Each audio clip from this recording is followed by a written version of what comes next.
पादं शङ्करं लोकशङ्करं शङ्करं शङ्कराचार्यं केशवं बादरायणं सूत्रभाष्यकृतौ वन्दे भगवन्तः पुनः पुनः निधये सर्वविद्यानां विजशे भवरोगिणां गुरवे सर्वलोकानां दक्षिणामूर्तये नमः। ॐ सहना भवतु सहनौ भुनक्तु सह वीर्यङ्करवावहै तेजस्विनावधीतमस्तु मा विद्विषावहै। ॐ शान्ति शान्ति शान्तिः। பகவத்கீதா 10வது அத்தியாயம் 19வது ஸ்லோகம். ஸ்ரீ பகவானுவாச்ச அந்ததே கதயிஷ்யாமி திவ்யாஹ்யாத்மவிபூதயः பிராதான்யதः குரு ஸ்ரேஷ்ட நாஸ்த்யந்தோ விஸ்தரஸ்ய மே. இது விபூதி யோகம் 10வது அத்தியாயம். எதற்கு இறைவனுடைய மகிமையை, அவருடைய பகவான் ஈஸ்வரன் அவருடையது 2 சொரூபம். ஒன்னு பிரம்ம தத்துவம், சத்தியம் ஞானம் அனந்தம் பிரம்ம. அதுக்கடுத்தது சோபாதிகம், உபாதியுடன் கூடிய நிரூபாதிக பிரம்மம் அப்படிங்கிறது சத்தியம் ஞானம் அனந்தம் பிரம்ம.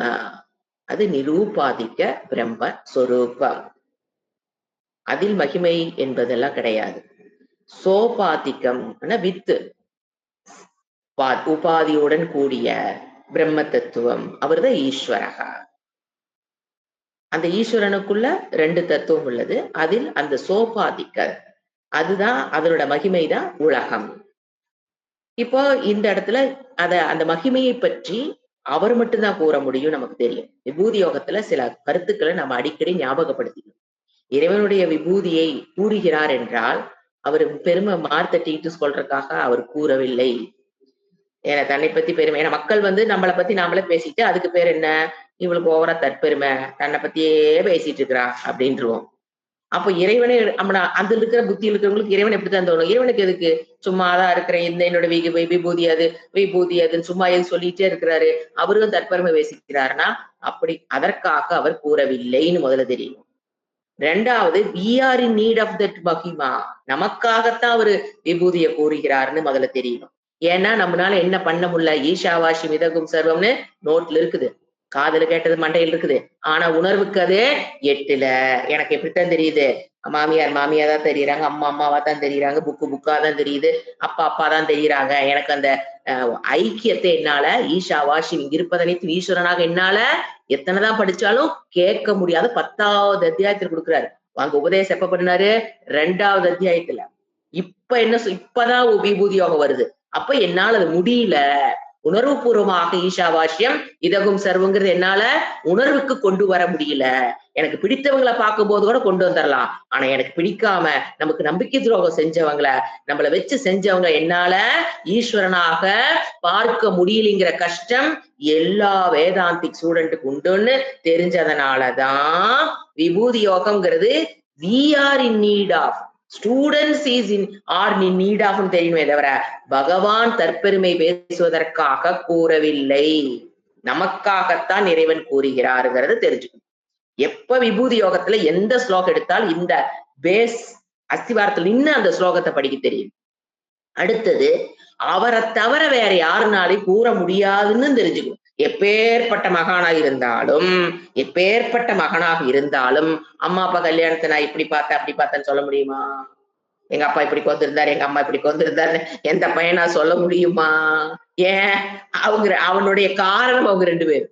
சோ காரியமாக இருக்கிற ஒருத்தர் காரணத்தை பத்தி என்ன பண்ண முடியாது, விளக்க முடியாது. இந்த உலகமே என்னது?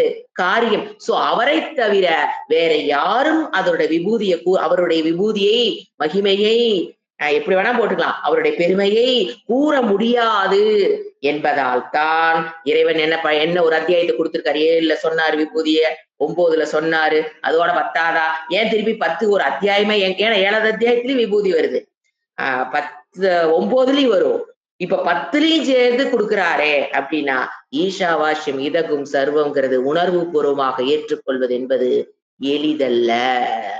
கஷ்டமான சூழ்நிலை வரும் பொழுதுதான் நமக்கு தெரியும் நம்மளால அதை ஏத்துக்க முடியலங்கிறது அவங்களுக்கு தெரியும். அப்ப அதனால அந்த கஷ்டத்துல இருப்பாங்க வேதாந்திக் ஸ்டூடெண்ட்ஸ்னால தான் எதை கொடுத்திருக்காரு, விபூதி யோகத்தை கொடுத்திருக்கிறார். என்ன திருப்பி திருப்பி ஏன்னா உலகத்துல இருக்கிற எல்லா விஷயத்தையும் அவர் அதை சொல்ற விஸ்தரேன்னு என்னால கூற முடியாது. நீ விஸ்தரமா சொல்லு, நீ சொல்ற நான் விஸ்தாரமா என்னுடைய மகிமையெல்லாம் சொல்ல ஆரம்பிச்சுன்னு வச்சுக்கேன், அப்புறம் அவ்வளவுதான் உன்னோட ஆயுசு முடிஞ்சிடும், என் ஆயுசு முடிஞ்சிடும். என்னுடைய மகிமையை விஸ்தாரமாக கூற முடியாதுன்னு சொல்லிடுறாரு. ஏதோ கொஞ்சம் நான் சொல்றேன், ஒரு பிட்டு என்னுடைய மகிமையில கொஞ்சம் தான் நான் சொல்றேனே தவிர அத்தனை என்னால கூற முடியாது. ஏன்னா பகவத்கீதை அப்புறம் என்னவா மாறிடும், விபூதி பகவத்கீதையா மாறிடும். சோ அதனால அவரு கொஞ்சம் கண்ணுல பட்டத அப்பத்திக்கு ஞாபகம் வந்ததை அவர் கூறுகிறார். எல்லாமே இறைவனோட மகிமைதான். ஆனா ஏன் இதை மட்டும் ஏன் சொல்றாருங்கிற கேள்விக்கு நான் போக கூடாது. ஏன்னா அப்பத்திக்கு அவருக்கு ஞாபகம் எது வருதோ, எது கண்ணுல பட்டதோ அதையெல்லாம் என்ன சொல்லிட்டு இருக்காரு, விபூதியார் சொல்றாரு தவிர அவர் சொல்லப்படாததெல்லாம் என்னன்னு எடுத்துக்கூடாது. விபூதி அல்ல, அல்லது அவர் சொன்னது மட்டும்தான் விபூதி, மத்தல விபூதி கம்மினோ எடுத்துக்கொள்ள கூடாது. அனைத்தும் சமமான விபூதி, உலகமே சமமான விபூதி. அவருக்கு ஞாபகம் வந்த தாட்ல வர்றத அவரு கூறிக்கொண்டு வருகிறார்னு அடுத்தது புரிஞ்சுக்கணும். இப்ப யாரு கேட்டுட்டா, அர்ஜுனன் கேட்டுட்டார். 7வது ஸ்லோகத்துல என்ன கேட்டாரு, எனக்கு 18 எனக்கு உங்களுடைய விபூதியை கூறுங்க அப்படின்னு அவர் கேட்டுட்டாரு. அதுக்கப்புறம் இந்த ஸ்லோகத்துல என்ன சொல்றாரு, எடுத்தோன்ன அந்த போன ஸ்லோகத்தை என்ன கேட்டாரு, ஜனார்த்தனா உன்னுடைய ஈஸ்வர சக்தியையும் விபூதியையும் மீண்டும் விரிவாக கூறு. ஏன்னா அந்த அமிர்தத்தை நான் என்ன பண்ண செவியால் பருகும், எனக்கு இன்னும் கொஞ்சம் திருப்தி வரல, இன்னும் கொஞ்சம் சொன்னீங்கன்னா பரவாயில்ல அப்படின்னு கேட்டதுனாலதான் இவர் சொல்லிட்டு இருக்கிறாருன்னு நம்ம புரிஞ்சுக்கணும். ஹந்த ஹந்த அப்படின்னா ஓகே அப்படின்னு இங்கிலீஷ்ல சொல்ற பாத்தீங்களா, இட்ஸ் ஓகே அப்படிங்க. நன்று தமிழ்ல சொன்னா ஓகே நன்று. என்ன சொல்றாரு, ஸ்ரீ பகவான் உவாச்ச, கூப்பிடுறாரு. எப்பவுமே சம்போதனா ஃபர்ஸ்ட் எடுத்துக்கணும். குரு சிரேஷ்ட கூப்பிடுறாரு. ஹே குரு சிரேஷ்டனா குரு குலத்தில் சிரேஷ்ட சிறந்தவனே அப்படின்னு கூப்பிட்டு சொல்றாரு. குரு சிரேஷ்ட என்ன சொல்றாரு, திவ்யாக ஃபர்ஸ்ட் வேர்டு என்ன எடுத்துக்கலாம், திவ்யாக ஆத்ம விபூதயக. திவ்யாக ஆத்ம விபூதேன, ஆத்மன இந்த இடத்துல என்னுடையன்னு அர்த்தம். இறைவன் பேசிட்டு இருக்கிறாரு. ஆத்மனா என்னுடைய, விபூதி விபூதிங்கிற சிங்குலர், விபூதயகங்கிறது புளூரல், மகிமைகள். விபூதிங்கிறது சிங்குலர், விபூதே. அப்ப என்ன சொன்னாரு, ஆத்ம விபூதக என்னுடைய மகிமைகள் திவ்யமானது, தெய்வீகமான என்னுடைய மகிமைகள், பிராதானியத்தக நான் முக்கியமானது மட்டும் பிரதானமா இருக்கிறத மட்டும் நான் சொல்றேன், முக்கியமானதை மட்டும் நான் சொல்றேன். விஸ்தாரமா என்னால நீ கேட்ட மாதிரி கூற முடியாது. பிராதான்யதக முக்கியமானவற்றை மற்றும் உனக்கு நான் என்ன பண்றேன், கதயிஷ்யாமி. பிராதான்யதக பிராதான்யமாக இருக்கிற, முக்கியமாக இருக்கிறவற்றை மட்டும், எத என்னுடைய ஆத்ம விபூதையாக. எப்படிப்பட்ட விபூதி, அட்ஜெக்டிவ் திவ்யாகா தெய்வீக தன்மை பொருந்திய விபூதியை தேனா உனக்கு நான் என்ன பண்றேன், கதையிஷ்யாமினா ஃபர்ஸ்ட் பர்சன், கதையிஷ்யாமி கூறுகிறேன், ஃபியூச்சர் டென்ஸ் கூறுவே, கதையிஷ்யாமி. ஹி ஏனெனில் ஹீன இண்டீடு ஏன் நான் சொல்றேன், மே விஸ்தரஸ்ய அந்தக ந அஸ்தி என்னுடைய, ஏன் நான் விஸ்தாரமா சொல்லல, ஏனெனில் மே என்னுடைய விபூதிகள், விஸ்தரஸ்ய அந்தக ந அஸ்தி என்னுடைய விபூதிக்கு, மேன இந்த இடத்துல என்னுடைய விபூதிக்கு, ஹி ஏனெனில் மே என்னுடைய பிராக்கெட்ல என்னது விபூதிகளுக்கு, விஸ்தரஸ்ய அந்த விரிவுக்கு, அந்தகன அஸ்தி அதற்கு முடிவு என்பது, அந்தம்னா முடிவு, ந அஸ்தி என்னுடைய மகிமைக்கு முடிவு என்பது கிடையவே கிடையாது. அதனால நான் என்ன பண்றேன், பிராதானியத்தை மட்டும் சொல்றேன், விஸ்தரமா என்னால சொல்ல, ஏன்னா அதுக்கு முடிவே இல்லாத ஒன்றுக்கு நான் எப்படி சொல்றது, எல்லா விபூதியும் கூறுனா என்னால, அதுக்கு அந்தம் இல்லாததுனால அந்தக அஸ்தி ந அஸ்தி போடுறேன், எப்பவுமே நான் அஸ்தியோட போடுறேன், அந்தக ந அஸ்தி அதனால நான் என்ன பண்றேன், பிராதான்யமான விபூதியை, மகிமையை, அந்த எப்படிப்பட்ட அதெல்லாம் என்னுடைய ஆத்மனா என்னுடைய ஆத்ம விபூதிகள் எப்படிப்பட்டது? திவ்யாகா, தெய்வீகத்தன்மை பொருந்தியது. ஒன்றொன்றும் தெய்வீக தன்மை பொருந்திய விபூதிகள். அப்ப என்ன சொல்றாரு? ஒரு தெய்வீகத்தன்மை விபூதி அப்படிங்கிற வேர்டை வந்து நாம எப்படி பிராக்டிக்கலா இப்ப படிச்சிருவோம், நோட்ல எழுதிருவோம். ஆனா நமக்கு ஒரு கஷ்டமான சூழ்நிலை வரும்போது, ஒரு கஷ்டத்தை கொடுக்கிறவங்க நமக்கு முன்னால வந்து நிக்கும் போது, அல்லது நம்மள தப்பா புரிஞ்சுக்கிட்டு ஒருத்தர் பேசிட்டு இருக்கிறாங்க, செய்யாத தப்ப செஞ்சேன்னு சொல்றாங்க. அப்ப என்ன அப்ளை பண்ண தெரியணும்? திவ்யாகா, அவங்க யாரு? திவ்யாகா மம. அவர் என்ன சொல்றாரு? அது என்னது? விபூதி. ஏன்னா அந்த இடம் தான் கஷ்டம். இப்ப நமக்கு ஒருத்தர் நல்லது செய்யறாங்க அப்படின்னா, அவங்கள வந்து இறைவனுடைய எனக்கு இறைவனை கொடுப்பறப்பா அப்படின்னு நினைக்கிறது அது ஈஸி. கஷ்ட காலத்தில்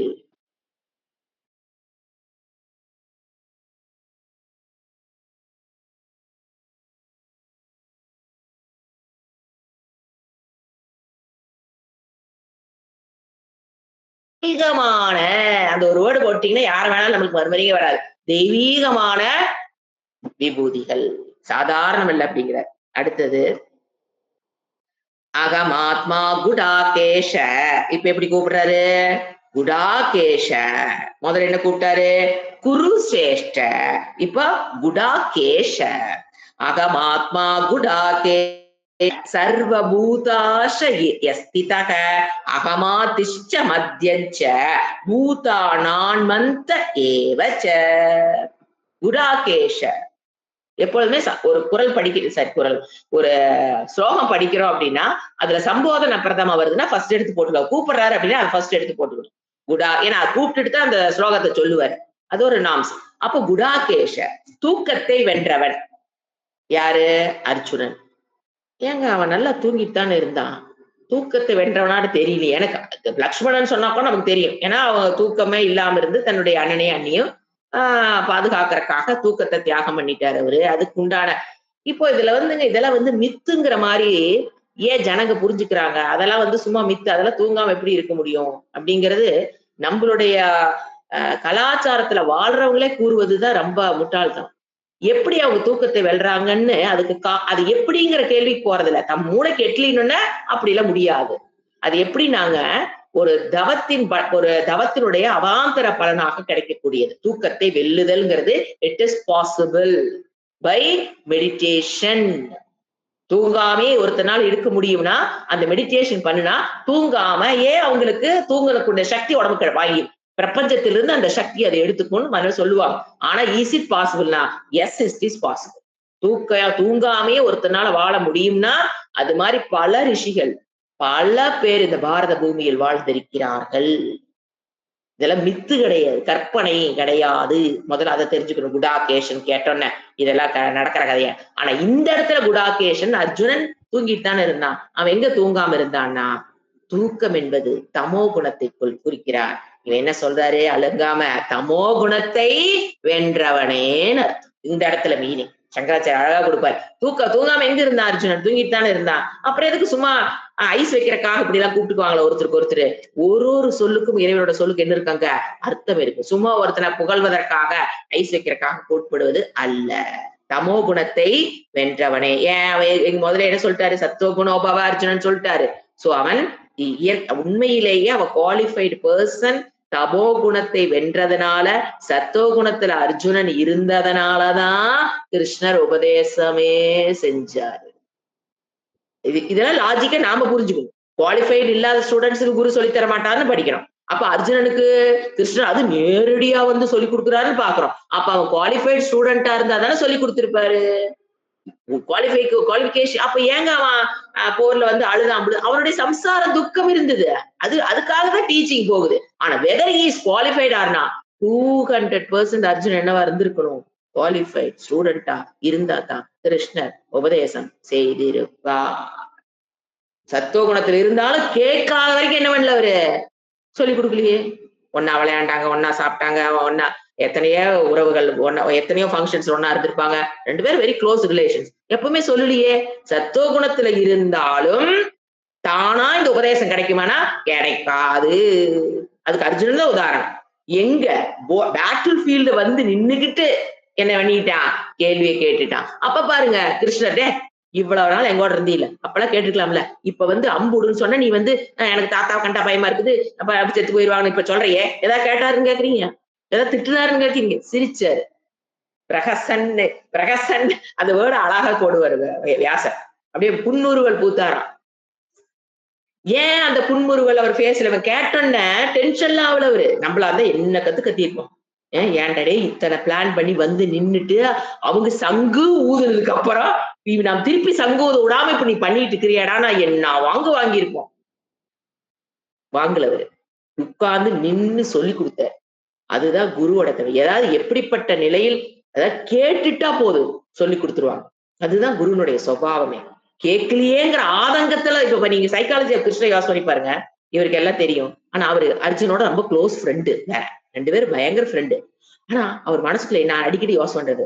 அவர் மனசுக்குள்ள என்ன இப்ப நாம வந்துங்க நம்ம வீட்டுல இருக்கவங்க எல்லாம் வந்து நம்ம சொன்னதை கேட்க மாட்டேங்கிறாங்க. நமக்குள்ள ஒரு ஆதங்கம் வரும் பாத்தீங்களா? ஐயோ இவங்க இந்த இவ்வளவு கஷ்டப்பட்டு பேசுறேன், இவ்வளவு கொலையா இருக்காங்களே, இந்த வேதாந்த வகுப்பு வந்து கேட்டாங்கன்னா கொஞ்சம் மனசு ரிலாக்ஸ் ஆயிக்குமே. ஏன் இவங்க வரமாட்டேங்கிறான்னு நமக்கு தோணுதா இல்லையா? ஒரு குடும்ப உறுப்பினர்கள், ஒரு ஃப்ரெண்ட்ஸ் எத்தனை தடவை சொல்லி பாப்பா, வா வந்து பாருங்க நல்லா இருக்குது புரியும், பகவத்கீதை கேளுன்னு நம்ம சொல்றோம். சொல்லும் போது நம்ம க்ளோஸா இருந்தா தான் நம்ம சொல்ல போறோம், இல்லையா? நம்ம சொல்ல போறோமே என்ன சொல்றோம். சொல்லும் போது அவங்க வள்ளிங் போது மனசுக்குள்ள என்னடா சொன்னா ஒரு மாதிரி மனசு ஒரு மாதிரி இருக்கா இல்லையா? என்னடா பிரச்சனையில இருந்து விடுபடணும்னு நினைக்கிறோம், அதுக்கு இதுதான் சொல்யூஷன் நமக்கு தெரியுது, சொன்னா கேட்க மாட்டேங்கிறானேன்னு இருக்கும் இல்லையா? அந்த ஃபீலிங் கிருஷ்ணருக்கு இருந்திருக்குமா இருக்கா? அவனோட டிராவல் ஆகிற வருடங்கள் பல வருடங்கள் அவனோட டிராவல் ஆயிட்டு போருக்கு முன்னால. ஏன்னா போர் வரும்போது அபிமன்யு பேரன் எல்லாம் ரெடி. அந்த ஏஜ்ல தான் போர் வந்தது அர்ஜுனனுக்கும் இவங்களுக்கும். அர்ஜுனோட வயசு என்ன இருக்குன்னு நினைக்கிறீங்க? மகன் அபிமன்யு, அவனோட பையன் எல்லாமே ரெடியான ஸ்டேஜும் போது அவரோட ஏஜ் என்னவா இருக்கும்? அத்தனை வருஷம் கிருஷ்ணன் என்னன்னு யோசனை பண்ணிப்பாருங்க அர்ஜுனன் பார்க்கும் போதெல்லாம். ஒரு ஃப்ரெண்டு தான், நமக்கு தெரிஞ்ச விஷயத்த கேட்கலையேங்கிற மாதிரிதான் அவர் வாழ்ந்திருப்பார். சோ அதனாலதான் அந்த இடத்துல கேட்டொன்ன போர்க்களமாவது ஒன்னாவது வந்து உட்காராடே, முதல்ல சொல்லி தொலைற கேட்டு அதுக்கப்புறம் போற வச்சுக்கலாம் போது அது எப்படி ஏங்கிறத சைக்காலஜி திங்க் பண்ணீங்கன்னா புரியும். அப்ப அவருக்கு எவ்வளவு ஏங்கி இருப்பாருன்னு பாருங்க. தன்னுடைய ஃப்ரெண்டா இருக்கிறான், இதை ஒரு நாள் கூட சொல்லி கொடுன்னு கேட்க மாட்டேங்கிறானே. சொல்லி குடுன்னு கேட்காம சொல்லி கொடுக்க வேற கூடாது, ஏன்னா மண்டையில ஏற போறது. கிருஷ்ணனுடைய நிலைமை பாருங்க. அதுதான் ஒரு குருவுடைய நிலை. ஒரு மக்கள் கஷ்டப்படும் போதும் இதுக்கு அது கிருஷ்ணனுடைய மனநிலை தான் குருவுக்கு வரும். ஏன்னா இது வந்து கொஞ்சம் ஆனா என்ன பண்ண மாட்டாங்க அவங்க, கேட்க மாட்டாங்க. சோ என்ன அதுதான் சொல்றாரு குடாகேஷ. என்ன சொல்றாரு? அகம் மீனிங் எழுதிக்கலாம். குடாகேஷ அகம் நான். தன்னுடைய மகிமையை சொல்ல ஃபர்ஸ்ட் என்னுடைய மகிமை என்ன தெரியுமா? சர்வபூத ஆத்மபூத ஆத்மா. எல்லா ஜீவராசிகளிடம் நான் ஆத்மாவாக வெளிப்படுவதுதான் என்னுடைய முதல் மகிமை. அதை விட பெருதையான மகிமை என்கிட்ட என்னோட மகிமையில எதையும் சொல்ல முடியாது. அதைத்தான் ஃபர்ஸ்ட் சொல்லிடுறாரு. நான் எப்படி இருக்கிறேன்? ஒரு ஜீவராசிகளுக்குள்ளேயும் மனதிலும் நான் என்னவா வெளிப்பட்டு கொண்டிருக்கிறேன்? ஆத்மஸ்வரூபமாக நான்கிற சொரூபமாக நான் வெளிப்பட்டு கொண்டிருப்பதுதான் முதல் மகிமை. எடுத்தோன்னு ஃபர்ஸ்ட் சொல்லிடுறாரு. அகம் ஆத்மா, முடிஞ்சு போச்சு. பிரம்ம ஜீவேஸ்வர ஐக்கியத்தை அப்படியே ஒரே வேர்டு அகம் ஆத்மா. அகம்னா யாரு? ஈஸ்வர தத்துவம். கிருஷ்ணரா எடுத்துக்கூடாது. ஈஸ்வர தத்துவம் எப்படி இருக்கிறேன் நானு? அகம் ஆத்மா. பிரம்ம தத்துவம் என்னவா இருக்குது? ஆத்மா. அகம் ஆத்மாங்கிறது என்ன இந்த இடத்துல பகவான் சொல்றது? மகா வாக்கியமாக நம்ம எடுத்துக்கொள்ளலாம். நான் எல்லா ஜீவராசிகளிடமும் ஆத்மாவாக வெளிப்பட்டு கொண்டிருக்கிற அகம் ஆத்மா குடாகேஷ சர்வபூத ஆசய ஸ்திதக. அடுத்த தன்னுடைய மகிமையை சொல்றார். ஃபர்ஸ்ட் நான் தான் ஒரு ஜீவராசி ஆத்மா. அடுத்து என்ன சொல்றது? சர்வ பூத ஆசய ஸ்திதக. நான் எங்க இருக்கிறேன்? அந்த அவங்களோட ஒரு ஜீவராசினுடைய சரீரத்துல ஸ்திதகனா நான் இருக்கிறேன். எங்க இருக்கிறேன்னு நினைக்கிற? எல்லா பூதங்களுடைய சர்வ பூத எல்லா ஜீவராசிகள் எல்லா உயிரினங்கள் எடுத்துக்கலாம். தாவரம் செடி கொடி எதை வேணா எடுத்துக்கங்க. எல்லா பூத சர்வபூத அனைத்து உயிர்களினுடைய ஆசைய ஹிருதயத்தில் மனதில் ஓரொரு ஜீவராசியுடைய மனதில் ஸ்திதா, நான் உள்ளே. அப்படிப்பட்ட சர்வபூத ஆசையன ஹிருதய ஸ்திதக, ஓரொரு ஜீவராசியுடைய மனதிலும் நான் வெளிப்பட்டுக் கொண்டு இருக்கிறேன். இதுதான் என்னுடைய முதல் மகிமை. அகமாதிஷ்ட மத்தியஞ்ச, அகம் நான், ஆதிஹி மத்தியம் ச, நான் தான் உயிர்களுடைய ஆதி. எதனோட ஆதி? அகம் ஆதின்னு எதனோட ஆதி? மேல பூதத்தை பத்தி தானே சொன்னாரு, எல்லா உயிர்களை பத்தி தானே சொன்னாரு. அது கண்டினியூஷன் ஆகுது. அகம் ஆதி, எதுக்கு ஆதின்னு கேட்க கூடாது, பூதங்களுக்கு நான் தான். இந்த இடத்துல ஆதிங்கிறது சங்கரா சொல்றாரு காரணம், முதல் காரணம். இந்த ஜீவராசிகளுக்கு நான் தான் காரணம், முதல் காரணம். மத்தியம் நடுவும், முதலும் நடுவும், அந்தக முடிவும். இந்த ஜீவராசிகளுக்கு நான் தான் ஆதி, நான் தான் மத்தியம், நடுநிலை, நடுவும், அந்தக நான் தான் அந்தமும் முடிவும். நான் தான் ஆதி மத்தியம் அந்தம். என்னிலிருந்து தோன்றி என்னில் இருந்து என்னில் முடிவடைகிறது தான் ஜீவராசிகள். அதான் சொல்ற ஆதி மத்திய அந்த. ஏவச்ச, ஏவன்னு சொல்றாரு, நான் தான் கன்ஃபார்ம் பண்றாரு, நான் தான். ஏவன் என்ன? நான் தான், நான் மட்டுமே அர்த்தம். ஏவன்னா நான் மட்டுமே, இந்த கூட யாரையும் நான் கூட சேர்த்திக்கல, நான் மட்டுமே சிங்கிளா. நான் தான் எல்லா ஜீவராசிகளுக்கும் தொடக்கம் மத்தியம் முடிவு.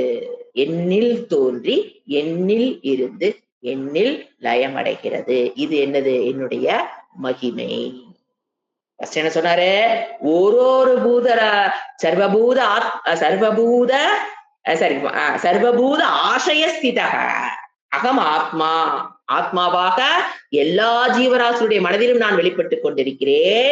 எல்லா ஜீவராசிக்கு உண்டான ஆதியும் நான் தான். என்னில் தோன்றி என்னில் இருந்து என்னில் எல்லாம் லயமடைகிறது. ஏவச்ச. அடுத்தது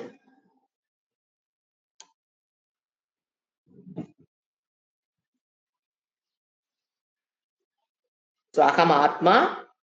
அடுத்தது அகம் எல்லாவற்றுக்கும் ஆதியும் அந்தமாக முடிவுமாக நான் இருக்கிறேன். அடுத்து 21வது ஸ்லோகம். அதாவது ஆதியும் அந்தம் முடிவும் போது நம்ம இந்த ஸ்லோகத்தை உபாதான காரணமா எடுத்துக்கலாம். அகம் ஆத்மான்னு சொல்லும்போது நிமித்த காரணம், தான் தான் நிமித்த காரணங்கிறது அந்த வேர்டு, ஃபர்ஸ்ட் வேர்டு. செகண்ட் ஆதி அந்தம்ங்கிறது உபாதான காரணமாக நாம் இறைவன் சொல்றார். மறைமுகமாக நான் தான் உபாதான காரணம். சோ எதுவுமே என்னிடமிருந்து வேறுபட்டது எதுவும் இல்லை. இதான் ஏன்னா மகிமாவோட சேர்த்தும் போது எதுவுமே என்னிடமிருந்து வேறுபட்டது இல்லை, எல்லாமே இறைவன். சரி, ஈஷாவாஸ்யம் இதற்கும் சர்வம். இப்போ இந்த விபூதி படிக்கும் போது பாத்தீங்கன்னா, விபூதி யோகத்துக்குள்ள நம்ம டொல்லாக சைக்கலாஜிக்கலா என்ன நம்ம ஓவர் கம் பண்ணி வருவோம்னு பாத்தீங்கன்னா, கர்வம்ங்கிறது எங்கேயுமே காணாது போயிடும். ஏன்னா எதா ஒண்ணு சாதிச்சாலும் நம்ம என்ன நின்னுக்கிறோம், நான் படிச்சேன், நான் வேலைக்கு போனேன், நான் சம்பாதிக்கிறேன், ஏன் நான் இது எல்லாமே இது முதலே நான் படிச்சிருக்கோம். விபூதி யோகத்தை ஏன் படிக்கிறேங்கிற காலத்துல இதை படிச்சிருக்கோம். நான் இப்ப ரீகலெக்ட் பண்ணி கொடுக்குறேன், அவ்வளவுதான். நம்மளுடைய மனதில் இருக்கிற கர்வம், நீங்க வந்து அந்தக்கரண சுத்தி அடைஞ்சிட்ட மாதிரி உங்களுக்கு தோணுச்சுன்னா அது என்னது அல்ல. அடைஞ்சிட்டீங்கனாலுமே சொல்றேன், அது இறைவனா பார்த்து கொடுத்தது.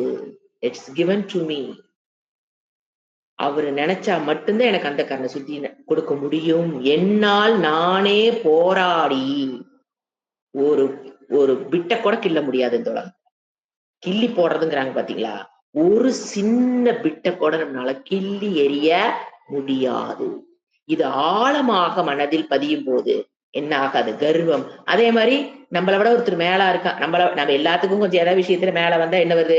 அவங்க எல்லாத்தையும் விட நான் கிரேட்டுங்கும் போது என்ன மனசுல ஆட்டோமேட்டிக்கா வந்துருது? கர்வம். நம்மளை விட நம்மளை விட இன்னும் கொஞ்சம் மேல இருக்கவங்க பார்த்து என்ன வருது? பொறாமை. விபூதி யோகம் எனக்கு நல்லா உள்ள போக போக நமக்குள்ள ஒரு பெரிய மாற்றம் என்ன வரும்னா, கர்வம் என்று ஏன்னா கர்வத்தோட தான் படிச்சாகும். நான் அகங்காரம் தான் நான் படிக்கிறேன்னு சொல்லிதான் படிக்குது. சோ அதனால அகங்காரம் இருக்க வரைக்கும் கர்வத்திலிருந்து நம்மளால விடுபட முடியவே முடியாது. அது உள்ள ஒளிஞ்சிருக்கிறதே தெரியாது. இப்ப பகவான் போட்டு வறுத்து எடுத்தாதான் ஐயையோ ஐயையோன்னு வெளியில வரும். ஒரு ஒரு நிலையிலும் நான் அகங்காரத்துல உட்கார்ந்து இருக்குங்கிறது பகவான் சொன்னாதான் நமக்கு தெரியவே போகுது. உள்ள இருக்கு உள்ள மறைஞ்சிருக்கு, அது வெளியில தெரியாதுங்க. அப்போ இந்த விபூதி யோகம் படிக்க படிக்க ஆட்டோமேட்டிக்கா என்ன உள்ள இருக்கிற அகங்காரம் நல்லிஃபைடு. ஏன்னா எல்லாமே நான் தான் போகுது. என்ன ஆகும்? கர்வம்ங்கிறது அங்க குறையும். அதைத்தான் அடுத்ததுல சொல்ல போறாரு. ஆதித்யானாம் இதுல இருந்து இப்ப என்ன ஆரம்பிக்கிறாரு? விபூதிகள் ஒன்னொன்னா சொல்ல ஆரம்பிக்கிறாரு. ஆதித்யானாமகம் விஷ்ணுகு ஜோதிஷாம் ரவி ரம்சுமான் மரீச்சிர் மருதாமஸ்மி நக்ஷத்ராணாமகம் சசி.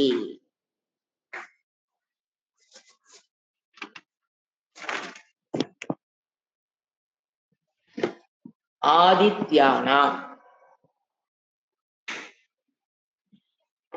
இப்ப இந்த ஒண்ணுக்குள்ள போறதுக்கு முன்னால இன்னொரு கருத்தை நம்ம சிந்திச்சுட்டு போகும்போது ஈஸியா புரியும். எப்படி அவர் ஆதித்யானாம் ஏன் எடுக்கிறாரு அது எப்படின்னு பாத்தீங்கன்னா, இப்ப விபூதிங்கிறதுங்க வெளிப்பாடு. லாஜிக் ஒரு டெரிவேஷன் வரும். அது எப்படி நம்ம புரிஞ்சுக்க போறோம்? வரப்போற எல்லாத்தையுமே ஆதித்யானாம் அகம் விஷ்ணுகு அப்படிங்கறது ஈஸியா படிச்சிடலாம். ஆனா அதுக்கு முன்னால ஒரு தெளிவு இருக்கும். அதாவது விபூதி அப்படிங்கிறது வெளிப்பாடு. விபூதி யோகம் தான் சொல்றோம். யோகம் என்பது சக்தி. விபூதி என்பது வெளிப்பாடு, யோகம் என்பது சக்தி. இப்ப சக்தி என்பதை நீங்க கண்ணுல பார்க்க முடியாது. நான் பேசுற சக்திய ஆன்னு திறந்து காமிச்சா தெரியுமே உங்களுக்கு? தெரியாது. சக்தி இந்த இடத்துல இருக்குங்கிறத கண்ணுக்கு தெரியாது. ஆனா இருக்குன்னு நம்மளால என்னது ஆல்ரெடி நம்ம டிஸ்கஸ் பண்ணிருக்கோம். இது இருக்குங்கிறது எப்படி தெரியும்? நான் பேசுறத வச்சு என்ன தெரியுது? அவங்க தொண்டைக்குள்ள பேசுற சக்தி இருக்குது, இவங்க ஊமை அல்ல அப்படிங்கிறது இப்படியே வந்திருக்கேன். பேசும்போது என்ன தெரிஞ்சிருது? பொண்ணு பார்க்க போனா என்ன சொல்றாங்க? பெண் ஊமையா இல்லையாங்கிறது பேசு பாடுன்னு சொல்றாங்க இல்லையா?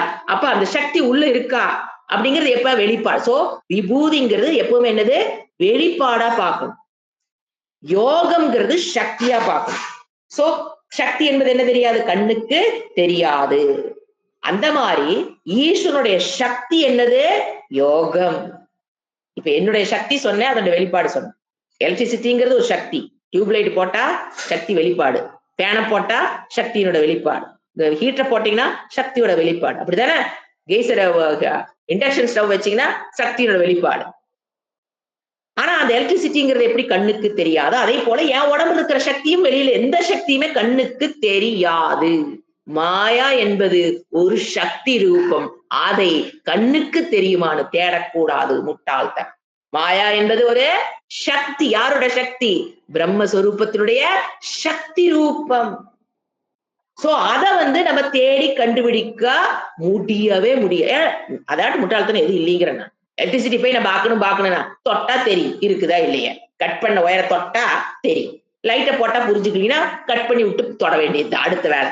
சோ சக்தி நம்ம எங்கேயுமே தேட அவசியம் இல்லை.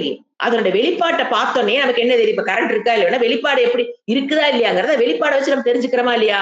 அதை போல இவர் என்ன சொல்றாரு? ஈஸ்வரனுடைய சக்தி, அதை நீ கண் கொண்டு பார்க்க முடியாது. அத யோகம். ஆனா உலகம் என்பது அவருடைய வெளிப்பாடு. சோ விபூதி யோகம். யோகம் என்பது ஈஸ்வருடைய சக்தி, அதனுடைய வெளிப்பாடு என்னது? நம்ம பார்த்துட்டு இருக்கிற இப்ப இந்த உலகம். இதுதான் விபூதி யோகத்தினுடைய அந்த வேர்டினுடைய விளக்கம். அதனுடைய வெளிப்பாட்டை வச்சு நம்ம என்ன புரிஞ்சுக்கிறோம்? ஈஸ்வரனுடைய சக்தி என்ன அப்படின்னு புரிஞ்சுக்கத்தான் முடியுமே தவிர அதை நான் பார்க்க முடியாது. ஓகே, இப்ப நாம ஒரு மனதுல ஒரு சக்தி எடுத்துக்கலாம். மனதில் ஒரு புரிகின்ற சக்தின்னு எடுத்துக்கலாம். ஏன்னா சொல்லிக் கொடுக்கும்போது இப்ப உங்களுக்கு புரியுது, புரியும் திறன். அது பாத்தீங்கன்னா சொல்லி கொடுத்தன சில விஷயங்கள் புரியும். எல்லாமே சொல்லி கொடுத்தன புரியாமல இருக்காது. சக்தியில கிரடேஷன் இருக்குன்னு நான் சொல்ல வரேன். சக்தியில் வெளிப்படுகிற இடத்துல இப்ப பாத்தீங்கன்னா பல்ப்ல வந்து 0 வாட்ஸ் 40 வாட்ஸ், இண்டக்ஷன் ஸ்டவ்ல 200 வாட்ஸ் 300 வாட்ஸ். சக்தியில என்ன இருக்குது? வெளிப்படுற இடத்துல கிரடேஷன் இருக்கும். அதுக்கு என்ன சொல்ற? இப்ப புரிகிற சக்தி, ஏன்னா இது வெளியில இருக்கு, இந்த சக்தி புரிஞ்சுக்கிறது ஈஸி, கிரடேஷன். அந்த மாதிரி நமக்குள் இருக்கிற அந்த புரிகிற சக்தியை எடுத்து பாருங்க. சில விஷயங்கள் சொன்னோன்ன வகுப்புல டக்குன்னு புரியும், புரிகிற திறன் அங்க அதிகமா இருக்கும். சில விஷயங்கள் மெதுவாக கொஞ்ச நாள் ஆக ஆக கேட்க கேட்க புரியும், மெதுவாக புரியும். சில விஷயங்கள் புரியாது. இந்த மாதிரி சக்தியினுடைய புரிகிற சக்தின்னு ஒண்ணு எடுத்துக்கிட்டீங்கன்னா அந்த சக்தியில் கிரடேஷன் இருக்கு. சில எப்படி வந்து வாட்ஸ்ல டிஃபரன்ஸ் இருக்குது, ஒரு இடத்துல அதோட சக்தி வந்து அதிகமா இருக்குது, டியூப் லைட்ல கம்மியா இருக்குது, 0 வாட்ஸ் பல்ப்ல இன்னும் கம்மியா இருக்கும். அந்த மாதிரி என்ன புரிஞ்சுக்கணும்? ஒரே சக்தி தான், எலக்ட்ரிசிட்டிங்கிற ஒரே சக்தி. ஒரு இடத்துல 200 வாட்ஸ், ஒரு இடத்துல 100 வாட்ஸ், ஒரு இடத்துல 0 வாட்ஸ். அப்ப 0 வாட்ஸ பார்த்தோன்ன அவ்வளவுதான் முடிவு பண்ணிடக்கூடாது, எலக்ட்ரிசிட்டிக்கு இவ்வளவுதான். அந்த மாதிரி புரிகிற சக்தி அதே மாதிரிதான். ஒரு நல்லா புரியுது, நம்ம மீடியமா புரியுது, கம்மியா புரியுதுன்னா அவங்க கம்மியா புரியுத பார்த்தோன்னு என்ன பண்ணிடக்கூடாது, அந்த சக்தி அவ்வளவுதான்னு பண்ணக்கூடாது. சில விஷயங்களில் சக்தி அதிகமாக வெளிப்படும், சில விஷயங்களில் சக்தி மீடியமாக வெளிப்படும். ஈஸ்வருடைய சக்தி நான் பேசிட்டு இருக்கிறேன். ஈஸ்வருடைய சக்தி சில இடத்துல எப்படி வெளிப்படும்? அல்டிமேட்டா வெளிப்படும். ஆப்டிமம் லெவலுங்கிற பாத்தீங்களா? ஆப்டிமம் அதுக்கு மேல ஒண்ணு இல்லாத அளவுக்கு அந்த புரிகிற சக்தியை பாத்தீங்கன்னா, ஆப்டிமம் என்ன சொன்ன மாதிரி புரிஞ்சிட்டோம்னா that is optimum level of understanding. அந்த சக்தி சில நேரத்துக்கு நமக்கே இருக்கும், சில நேரத்துல மீடியம். அதை போலவே இறைவனுடைய சக்தி வெளிப்பாடுகளில் நம்ம என்ன பண்றோம்? ஒரே மாதிரி அவர் வெளிப்படுவார்னு புரிஞ்சு போத விபூதி யோகத்துல ப்ராப்ளம். இது அனுபவத்துல புரியறதுல ஸ்டூடெண்ட்ஸ் நான் பார்த்திருக்கேன், கூட படிக்கிறோம்.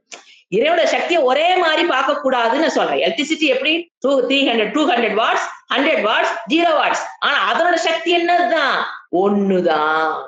அது வெளிப்படுற இடத்தை பொறுத்து அது மாறதுனால எலக்ட்ரிசிட்டி தப்பா 0 வாட்ஸ் எரியும் போது எலக்ட்ரிசிட்டி என்ன தப்பா போட்டக்கூடாது, இதுக்கு என்ன சக்தி இருக்குது, பொழுக்குன்னு எரியுதுன்னு எலக்ட்ரிசிட்டி சொல்லலாமா?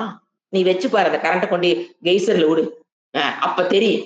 அதே போல ஏன்னா ஈஸ்வருடைய சக்திங்கிறத புரிஞ்சுக்கிறது கண்ணுக்கு தெரியாத விஷயமா இருக்கிறதுனால நான் எக்ஸாம்பிள் கொடுத்து புரிய வைக்க. கான்செப்ட் என்னன்னா, சக்தி என்பது ஒரே திறன் ஆச்சுங்களா, அது வெளிப்படுற இடத்தை பொறுத்து அது மாறும்.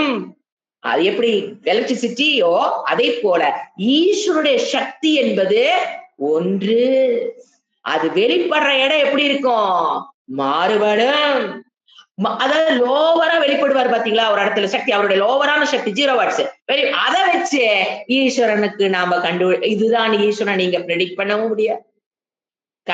கரண்டுடைய சக்தி என்னன்னு 0 வாட்ஸ் பல்ப வச்சு நீங்க கண்டுபிடிக்க முடியாது, 100 வாட்ஸ் வச்சு நீங்க கண்டுபிடிக்க முடியாது. ஏன்? கெய்சரை வச்சு நீங்க கண்டுபிடிக்க, அது கீழே இறங்க மேலே ஏறும். அவ்வளவு சூடா வருமா? இல்ல, கொஞ்சமா வந்து கூட அது 0 வாட்ஸ் எரியும். மீடியமா வந்தா 100 வாட்ஸ் பல்ப் எரியுது. ஃபுல்லா வந்து அல்டிமேட்டா வந்து எது பண்ணுது? கெய்சர்ங்கிறது நான் சொல்ல வோல்ட். அது இன்னும் அதிகமா பாத்தீங்கன்னா இரும்பு ஆலைகள் எல்லாம் கரண்ட் எப்படி ட்ரெயினை கூட என்ன பண்ணுது, ட்ரெயின் கரண்ட் என்ன பண்ணுது, அத்தா பெரிய ட்ரெயினை கூட என்ன பண்ணிட்டு போகுது, இழுத்துக்கிட்டு போகுதா இல்லையா? அப்போ எலக்ட்ரிசிட்டியோட சக்தி இன்னதுன்னு நாம என்ன பண்ணக்கூடாது, இறைவனுடைய சக்தி இன்னதுன்னு நம்ம சக்திக்கு கூற முடியாது. எமக்கு இருக்கிற அறிவை வச்சுக்கிட்டு நான் சொல்றது, நம்ம எங்கிட்ட இருக்கிற மூளை அல்ப புத்தி வச்சுக்கிட்டு இறைவனுடைய நெட்வொர்க், அதைத்தான் நான் சொல்லுவேன், நம்பிக்கிட்டு இருக்கிற அல்ப புத்தியை வச்சுக்கிட்டு இறைவனுடைய நெட்வொர்க்கை தேடாதீங்க. நியாயங்கள், லாஜிக், ரீசனிங் அங்க போகாதீங்க. மண்டைக்கு நமக்கு அது எட்டாது. எலக்ட்ரிசிட்டியுடைய பவர் என்னன்னு நமக்கு தெரியாது. அது மீடியம் எங்க வெளிப்படுதோ அதை வச்சு என்ன பண்ணுது, பல்புல வெளிப்படும் போது புளுக்கு நெறியுது 0 வாட்ஸ்ல, 100 வாட்ஸ் பிரகாசம் எரியுது. ட்ரெயின்ல மாட்டி விட்டீங்கன்னா ட்ரெயின் இழுக்குது, இன்னும் ஏரோப்ளேன் மாட்டி விட்டா ஏரோப்ளேனோட பறக்க சொல்றேன். சோ இந்த மாதிரி ஒரு சக்தியை நம்ம ஒரு இடத்துல வெளிப்படுறத வச்சு பிளீஸ் டோன்ட் ஜட்ஜ் ஈஸ்வரா. ஈஸ்வருடைய அல்டிமேட் சக்தி என்னன்னு, எத்தனை ஜென்மம் எடுத்தாலும் அவருடைய கர்மா தீரி அவங்க அப்படி பிறந்தாங்க, அவங்க இப்படி இருக்கிறாங்க, அவங்க போன ஜென்மத்தில் இப்படி பண்ணிருப்பாங்களா, இந்த ஜென்மத்தில் இப்படி பண்றாங்களே, இதெல்லாம் என்னது? Waste of time and energy. எப்ப பாரு comparing others, complaining others, judging others. ஏதோ 4 வேதாந்தம் உள்ள போனோன்னே ஆட்டோமேட்டிக் என்ன பண்ண ஆரம்பிப்போம்? ஜட்ஜிங். அதாட்டும் ஒரு முட்டாள்தனம் இந்த உலகத்துல எதுவுமே கிடையாது. அவங்களுக்கே அந்த நோய் வந்தது. அவங்களுக்கே அப்படி கஷ்டப்படுறாங்க. இவங்க ஏன் இப்படி இருக்காங்க? இங்க நம்மள பத்தி படினா, நம்ம படிச்ச படிப்பு எங்க அப்ளை பண்ணிட்டு இருக்கிறது? ஊர் உலகத்துல இருக்கான் பாத்தீங்களா? அவனுக்கு எல்லாம் அப்ளை பண்றது. குடும்பத்துல இருக்கவங்க எல்லாத்தையும் அப்ளை பண்றது. மண்டூகம். இதாட்டும் ஒரு முட்டாள்தனம் உலகத்துல ஏன் சொல்றேன்னாங்க, இப்ப எலக்ட்ரிசிட்டி மாரி தான். அது சக்தி எப்படி வேணாலும் வெளிப்படும். ஒருத்தர்ட்ட வெளிப்படும். அதனுடைய நெட்வொர்க் ஈஸ்வரனுடைய சக்தி, அல்டிமேட் சக்திய நம்புனால புரிஞ்சுக்கிற சக்தி நமக்கு அந்த சக்தி கிடையாது. புரிஞ்சு அதத்தான் இவரு சங்கராச்சாரியர் சொல்லுவார். அதாவது இறைவனுடைய ஈஸ்வருடைய விபூதி அவர் விஸ்தாரமா சொன்னா கூட புரியாதுன்றவர். அவரு நான் விஸ்தாரமா சொல்லலைங்கிறாரு. சொன்னால் நமக்கு என்ன ஆகாது. சோ எப்பவுமே யாரையும் ஜட்ஜ் பண்ணாது. ஏன்னா ஒவ்வொருத்தரும் ஈஸ்வனுடைய சக்தியினுடைய வெளிப்பாடு.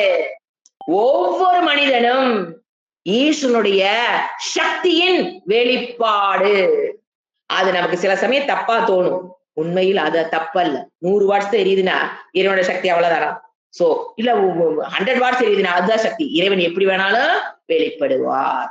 அதனால அங்க குறையொன்றும் இல்ல. எதுக்கு நான் சொல்றேன்னா, எதுக்கு எப்பவுமே ஈஸ்வரோட நெட்வொர்க்குள்ள நம்ம போய் புரிஞ்சுக்கணும்னு நினைக்கிறது. பாத்தியா அவங்களுக்கு தெரியல அதனால சொல்ல மாட்டேங்கிறாங்களா நினைக்க கூடாது. ஈஸ்வருடைய சக்தியை நம்பினால ஜட்ஜ்மெண்ட் போட முடியாது. சோ எல்லாருமே ஈஸ்வரோட சக்தி தான். அதுல ஒண்ணு திருடனா இருக்குது, ஒண்ணு மக்கா இருக்குது, ஒண்ணு சயின்ஸ் நோபல் பிரைஸ் வாங்குது, ஒண்ணு அதெல்லாம் என்னது? ஒண்ணு 0 வாட்ஸ், ஒரு 100 வாட்ஸ், இன்னொன்னு கெய்சர். அந்த மாதிரி புரிஞ்சுக்கணுமே தவிர இறைவன் இங்க இப்படி இருக்காரு, ஏன் இறைவன் வந்து இவரை இப்படி படைச்சாரு, இந்த மண்டையிலேயே இப்படி இருக்குது, அந்த மண்டையே அப்படி இருக்குதுன்னு we need not compare. We should not judge சாஸ்திரம். யாரும் என்ன பண்ணாத ஜட்ஜ் பண்ணாத. ஏன்னா அந்த சக்தி எப்படி வேணா வெளிப்படும். அதை தெரிஞ்சுட்டு எங்க போலாம்? ஆதித்யானாம். அதாவது இவர் என்ன சொல்றாருங்க, ஒரு விஷயத்தை எடுத்து அதனுடைய அல்டிமேட் சக்தியை சொல்றாரு. இப்ப ஆதித்யானாம்னா அதுல அல்டிமேட்டா நான் என்னவா வெளிப்படுறேன்? மழைன்னு எடுத்தா அதுல அல்டிமேட். எப்படி எலக்ட்ரிசிட்டி அல்டிமேட் ஒரு 200 வாட்ஸ் வெளிப்படுறது, இல்ல ட்ரெயின் இழுக்கிறது வச்சுக்கலாம். அந்த மாதிரி எலக்ட்ரிசிட்டியில வந்து எதை அல்டிமேட் நம்ம பாக்குறோம்? ஒரு 3000 வாட்ஸ்ல வெளிப்படுற இடம், அந்த இடத்த அவர் சொல்றாரு. எந்த விபூதி சொல்லும் போதும் அந்த சக்தியினுடைய ஆப்டிமம் லெவல் எதுவோ அதை சொல்லுகிறார். பாருங்க, அப்ப உங்களுக்கு இது புரியும் பாருங்க. இப்ப ஆதித்யானம் என்னது? Optimum level. இப்ப 3 விதமா என்ன சொல்றது? ஆப்டிமம், நடுநிலை, கடைநிலை, 3 நிலை இருக்கும் சக்திக்கு. இங்க சொல்றது எல்லாமே எதை சொல்றாரு? ஆப்டிமம் லெவலா தன்னுடைய சக்தி எங்க வெளிப்படுதோ அதை மட்டும் சொல்றாரு. அப்ப இடைநிலை கடைநிலை அவர் இல்லைன்னு நம்ம ஜட்ஜ்மெண்ட் பண்ணாதீங்க.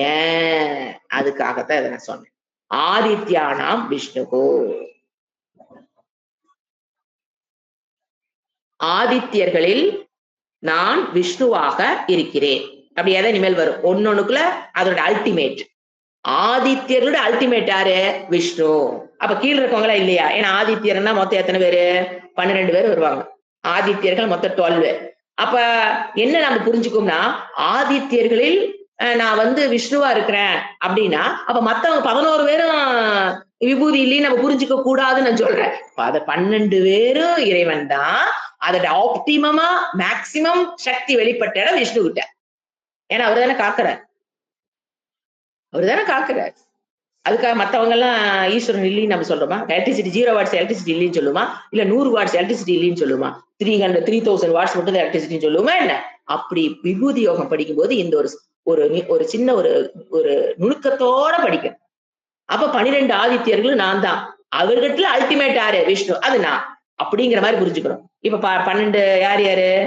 தாதா,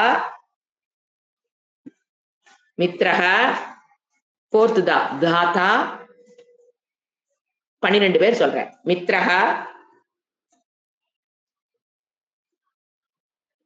அரியமா, ருத்ரஹா, வருணஹா, சூரியஹா, பகஹா, fourth பா third கா, பகஹா, விவஸ்வானு,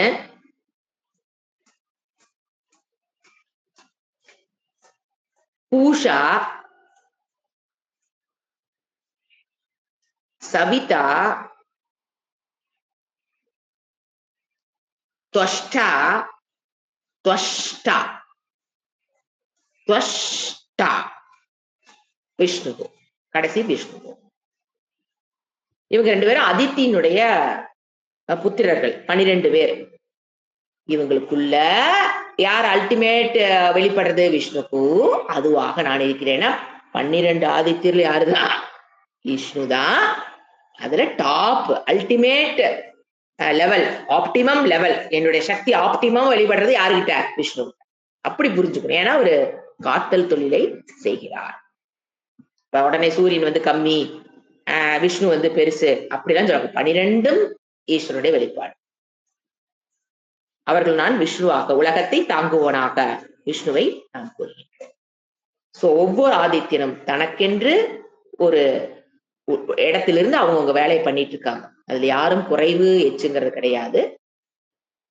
அடுத்தது ஆதித்யானாம் விஷ்ணுக்கு, ஆதித்யர்களில் அது அதித்தினுடைய புத்திரர்கள் பேரு ஆதித்யர்னு பேரு. அது மொத்தம் 12 பேரு. அதுல நானு விஷ்ணுவாக இருக்கிறேன் போது அந்த நான் சொன்ன கான்செப்டை வச்சு ஒன்னொன்னா இனிமேல் புரிஞ்சுட்டு வரணும்.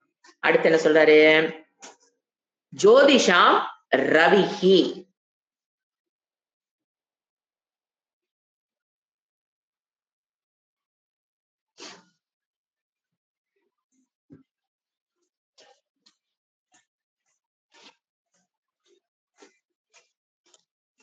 சூரியன். அம்சுமான, அம்சுமான கிரகணங்களை கூடிய சூரியன். எதுல? ஜோதி, ஜோதிகளில். நான் வந்து கிரகணங்கள்ல ரேஸ், சன் ரேஸ் சொல்லலாம், அது கிரகணம் இல்ல, ரேஸ். அம்சுமான கிரகணங்கள், ரேஸ், சன் ரேஸ் உடைய, ரேஸ்களை உடைய, கிரகணங்களை உடைய சூரியன் யாரு? ஏன்னா நம்ம ஆதித்யனுடைய நமக்கு ஃபர்ஸ்ட் யார் நான் ஒரு சூரியன் தான் நான் ஒரு, ஏன்னா ஆதித்யன் விஷ்ணுன்னு சொல்ற, அப்புறம் சூரியனை விட்டுட்டாரா அப்படின்னா உடனே என்ன சொல்றாரு? இல்ல இல்ல, அந்த சூரியனும் நான் தான். எது? ஜோதிகளில் நான் சூரியனாக, இந்த உலகத்துக்கு பிரகாசத்தை கொடுக்கக்கூடிய சூரியனாக நான் இருக்கிறேன். அம்சுமான கிரகங்களை உடைய. அடுத்து மரீச்சிகி,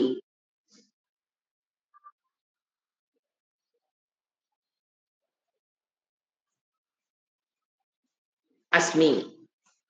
யாரு? மருதாம், மரீச்சிகி அஸ்மி. மருதாம், மருத்துக்களில். இவங்கெல்லாம் தேவர்கள்ங்க, மருத்து புருஷர்கள். மருதா,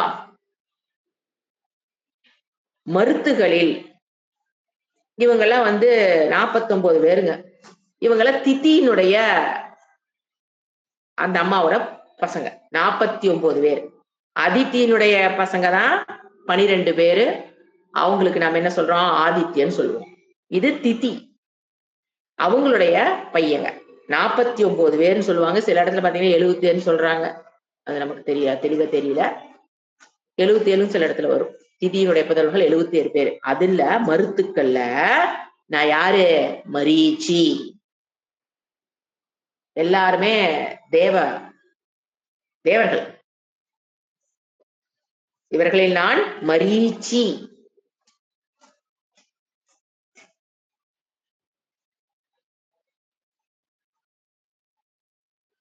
அடுத்தது நக்ஷத்ராணாம் அகம் சசி. நட்சத்திரம், வானில் தெரிகிற அந்த நட்சத்திரம். நான் மரீச்சின, சாரி, சசினா சந்திரன். சந்திரனும் என்னதான்? ஒரு விதமான நட்சத்திரம். அப்ப நட்சத்திரானா நான் நட்சத்திரம் சொல்லுங்க. இந்த இடத்துல வந்து இரவில் ஆகாசத்தில் ஒளிந்து கொண்டிருப்பதுன்னு அர்த்தம். அதான் நட்சத்திரம். அதுல நானு சந்திரனாக இருக்கிறேன்.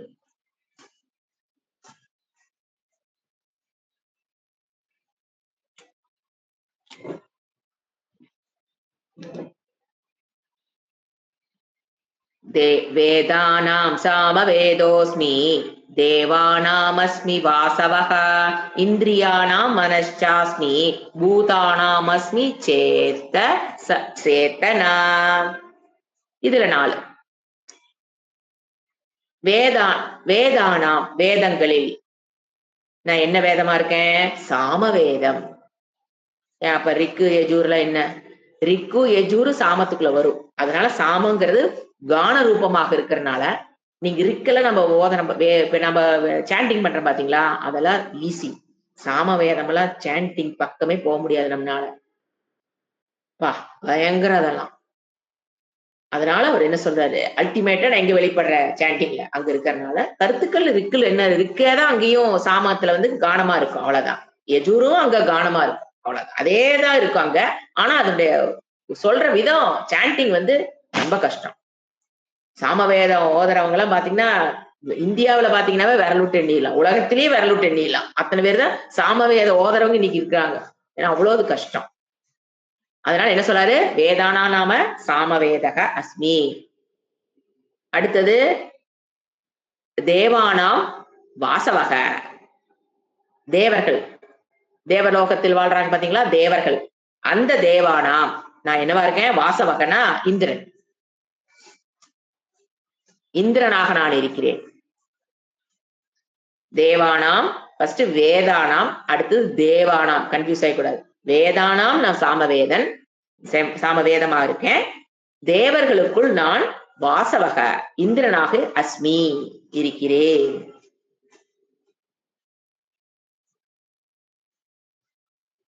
இந்திரியானாம் மனக, இந்திரியங்களுக்குள் நான் ஞானத்தை பெற்றுத் தருகிற ஞான இந்திரியங்களுக்குள் நான் என்னவா இருக்கேன், மனம். மனதை இங்க என்ன பண்றாங்க, இந்திரியமா சொல்றாரு அவரு. ஏன்னா ஞானத்தை என்னதான் கண்ணு காது இருந்தாலும் அதை எங்க கொண்டு மனதுக்கு கொண்டு கொடுக்கும்போது ஞானமாக பரிணமிக்கிறது. அதனால இந்திரியங்களுக்குள் நான் மனமாக இருக்கிறேன்.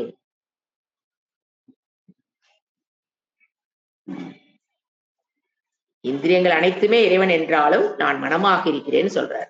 ஏன்னா இப்ப ஞானேந்திரியங்கள் ஒரு டேட்டா கலெக்ட் பண்ணிட்டு வருது, கண்ணு ஒண்ணு பாக்குது, காது ஒண்ணு கேக்குது அப்படின்னாலும் அதன் மனதின் மூலியமாக நம்ம என்ன பண்றோம், பாகுபடுத்தி ஒரு பாகுபாடு பண்ணி மனம் தான் நமக்கு அந்த அறிவை கொடுக்குது.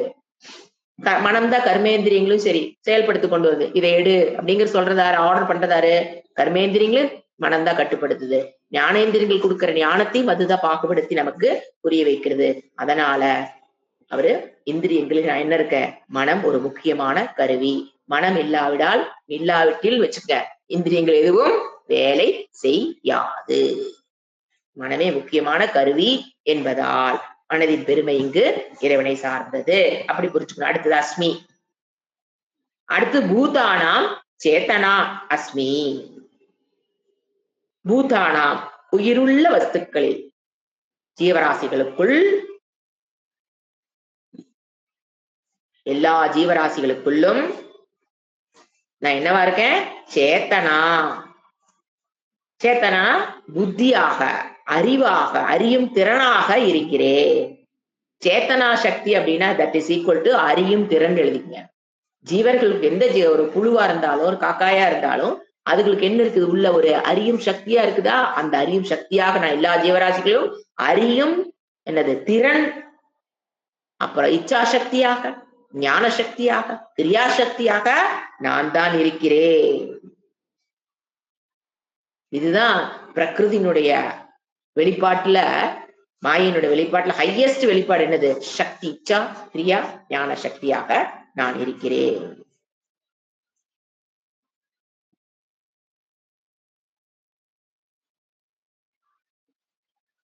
சேத்தனா.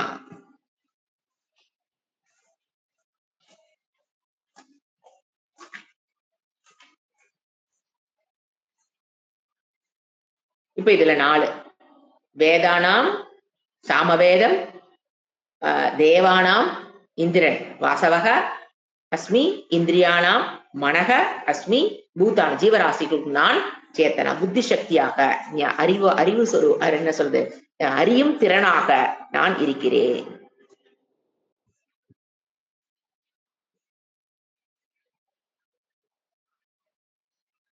அதாவது நம்மளுடைய தேர்ந்தெடுக்கும் சக்தியும் யாருதான், இறைவன் தான். அதோட இறைவனோட வெளிப்பாடுதான் நமக்குள்ள இருக்கிற தேர்ந்தெடுக்கும் சக்தியே.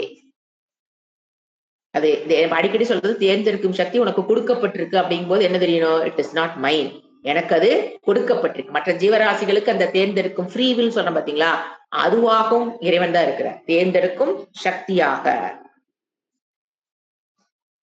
ஆனா அந்த தேர்ந்தெடுக்கிற சக்தியை பயன்படுத்தி நம்ம மன வளர்ச்சியை வளர்த்திக் கொள்வது என்பது நம்ம கையில இருக்குது. அந்த சக்தி சொல்ல தேர்ந்தெடுக்கும் சக்தி என்பது ஈஸ்வரோட சக்தி. அதை நீங்க யூஸ் பண்ணி எதை நல்லதை தேர்ந்தெடுக்கிறீங்களா, இஷ்டமானதை தேர்ந்தெடுக்கிறாங்கிறது அது நம்மளுடைய மனப்பக்குவத்தை பொறுத்தது. அடுத்தது ருத்ராணாம் சங்கரஸ்மி சாஸ்மி வித்தேஷோ யக்ஷ ரக்ஷசாம் வசூனாம் பாவகச்சாஸ்மி மேருகு சிகரீனாம் அகம். அகம் ருத்ராணாம் சங்கரஹஸ்மி. ருத்ரர்களுக்குள் நான் என்னவா இருக்கிறேன்? சங்கரனாக இருக்கிறேன். ருத்ரர்கள் 11 பேருங்க.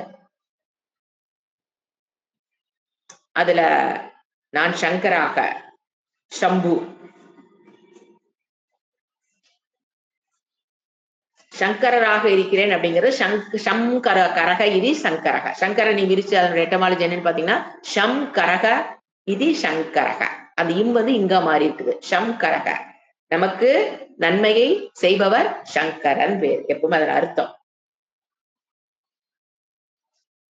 அதாவது ஆத்ம ஞானத்தை கொடுத்து நம்மளுடைய மங்களத்தை கொடுப்பவர் எது? சம்சார நிவிருத்தி.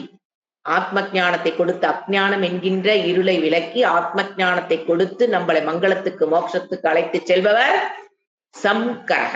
அதுதான் சங்கரங்கிற வேர்டுடைய அர்த்தமே. மங்களத்தை கொடுப்பவர்னா மோட்சத்தை கொடுப்ப. அப்ப என்ன பண்ண அவர் மோட்சத்தை கொடுக்கணும்னா அஜ்ஞானத்தை விலக்கி சம்சார நிவிருத்தி பண்ணி ஞானத்தை கொடுக்கிறது. அதனாலதான் சங்கரக. இவர் என்ன சொல்றாரு? நான் ருத்ரர்களில் சங்கரனாக இருக்கிறேன். சோ அதனாலதான் மோட்சத்தை விரும்புவர்கள் சங்கரரை, சிவரூபத்தில் இருக்க ருத்ரனை வழிபடுகிறோம். அடுத்தது யக்ஷ ரக்ஷசாம் வித்தேசக. யக்ஷர்கள் ராட்சசர்கள். இவர்களுள் நான் குபேரனாக இருக்கிறேன். தனத்துக்கு அதிபதி யாரு? லக்ஷ்மி. ஆனா இறைவன் அவருடைய செல்வ சக்தியை பாடும்போது அவர் லக்ஷ்மியாகவும் இருக்கிறார். எல்லா லக்ஷ்மி தானாலும் எல்லா செல்வங்களுக்கும் ஆறு அதிபதி? குபேரன். அதனால அந்த விதத்தில் அவன் ஈசன் என்று கூறப்படுகிறார்.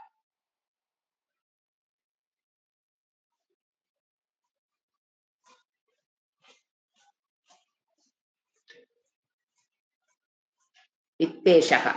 வித்தானாம் ஈஷக. குபேரனுக்கு என்ன பேரு? வித்தேஷக. வித்தானாம் பணத்துக்கு அதிபதி. வித்தேஷாம் ஈஷக. யக்ஷ ரக்ஷசாம் யக்ஷர்கள் ராட்சசர்களிடையே வித்தேஷக குபேரனாக நான் இருக்கிறேன். வித்தானாம் ஈஷக அஸ்மி. வசூனாம் வசுக்களுள். வசுக்கள்னா அஷ்ட வசுக்கள். எப்பவுமே 8 இருப்பாங்க. 8 வசுக்கள். நான் அக்னியாக பாவக்கக அஸ்மி. அஷ்ட வசுக்களில் தரக தர 8 வசுக்கள் சொல்றேன். தர போர்த்துதா. தர துருவ போர்த்துதா. துருவ சோம அகஸ் வாயு அக்னி பிரத்யுஷ. பிரத்யுஷ தேர்டுதா. பிரத்யுஷ பிரபாச போத்துபா. பிரபாச. இவங்களெல்லாம் தான் 8 வசுக்கள். இவங்கெல்லாம் தேவர்கள், தேவதைகள். நாம பல பேர்த்த வழிபடுறது இல்லை, அது வேற விஷயம். இவங்கெல்லாம் தேவலோகத்தில் இருக்கிற தேவதைகள். அவங்கள வசுக்கள்ல நான் என்னவா இருக்கேன்? அக்னியாக நான் இருக்கிறேன். திருப்பி சொல்ற வசுக்கள் தர திருவ சோம அகஸ் வாயு அக்னி பிரத்யுஷ பிரபாச. 11 ருத்ரர்கள் சொல்றேன், எழுதிக்கணும். 11 ருத்ரர்கள் இருக்காத 11 அணுவாகம் ருத்ரத்துல. ஏன்னா 11 ருத்ரர்கள் இருக்காங்க. ஒரு ருத்ரருக்கு ஒரு அணுவாகம். ஃபர்ஸ்ட் ஹர. ருத்ரர்கள் 11. ஃபர்ஸ்ட் அவர் பேரு ஹர. அடுத்தது பகுரூப. 2வது ருத்ரரோட பேரு பகுரூப. திரியம்பக மூணாவது திரியம்பக.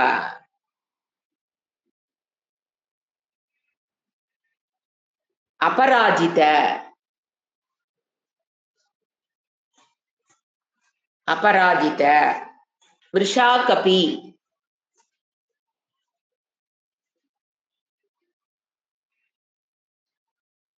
விருஷாகபி. ஷம்பு ஷம்பு. கபர்தி கபர்தி கபர்தி. இதெல்லாம் வார்த்தைகளை பார்த்தீங்கன்னா ருத்ரத்துல வரும். ரைவத ரைவத.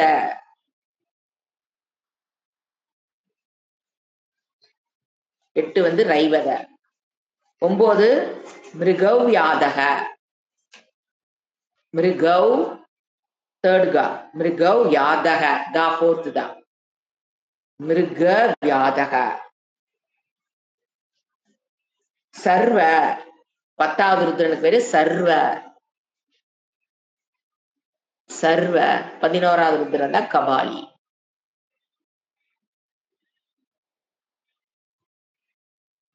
இது வந்து 11 ருத்ரர்கள். இதுல நான் என்னவா இருக்கேங்கிற சம்புவா இருக்கேன்னு சொல்றாரு. வசுக்கள் வந்து அஷ்டவசு, அதுல நான் வந்து அக்னியாக. முதலே சொன்னேன், அந்த வசுக்குள்ள அல்டிமேட் ஏதோ அதுவாக நான் இருக்கிறேன்னு சொல்றாரு. அப்போ கீழே இருக்கிறதெல்லாம் நான் இல்லைன்னு அர்த்தம் இல்ல, எல்லாமே நான் தான். ஒன்னொன்னுலயே ஒரு அல்டிமேட் எதுங்கிறத கோடிட்டு நம்ம காமிக்கிறார். அதுவும் நான் தான். 300 வாட்ஸ் கரண்ட் நான் தான், 100 வாட்ஸ் பல்பு நான் தான், 0 வாட்ஸ் பல்பு நான். அப்படி புரிஞ்சுக்கணும் எப்பவுமே. இல்லைன்னா அது வேற மாதிரி போயிடும், மற்றதெல்லாம் இல்லாத மாதிரி போயிடும். புரிஞ்சுங்களா? கரெக்டா புரிஞ்சுக்கணும். ஓம் சாந்தி சாந்தி சாந்தி. ஹரிஹி ஓம் ஸ்ரீ குருப்யோ நமஹ. ஹரிஹி ஓம்.